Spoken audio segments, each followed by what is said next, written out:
नमस्कार, माझे नाव स्वरा योगेश दास. इयत्ता शाळेचे नाव जिल्हा परिषद प्राथमिक शाळा कोलकाता. आजचा माझा विषय आहे माझे वडील.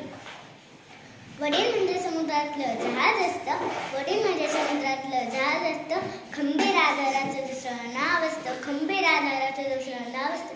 माझे बाबा एक शेतकरी आहे. मी माझ्या बाबांची सर्वात लाडकी आहे. मी जी वस्तू मागेन ती मला लगेच मिळते. माझे बाबा माझ्या कुटुंबाचा आधार आहे. शेती करूनच ते सर्वांचा उदरनिर्वाह करतात. दिवसभर कष्ट करतात, पण ते कधीच थकत नाही. सतत त्यांच्या चेहऱ्यावर स्मित हास्य असते. माझे बाबा एक आदर्श आहे.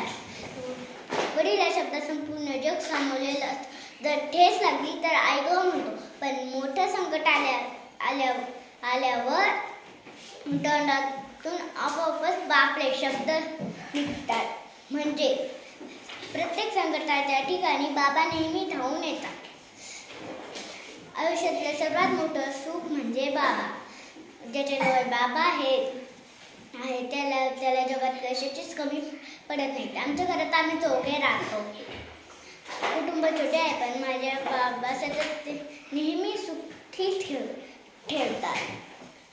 माझ्यासाठी माझे बाबा एक गुरु, एक आदर्श आणि खूप चांगले मित्र सुद्धा आहेत. दिवसभरात घडलेली प्रत्येक गोष्ट मी माझ्या बाबांना जाऊन सांगते. शेवटी मी एवढंच म्हणेन, वडील म्हणजे उंबराचं झाड असतं. वडील म्हणजे उंबराचं झाड असतं.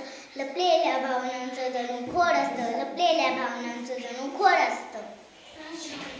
जय हिंद, जय भारत.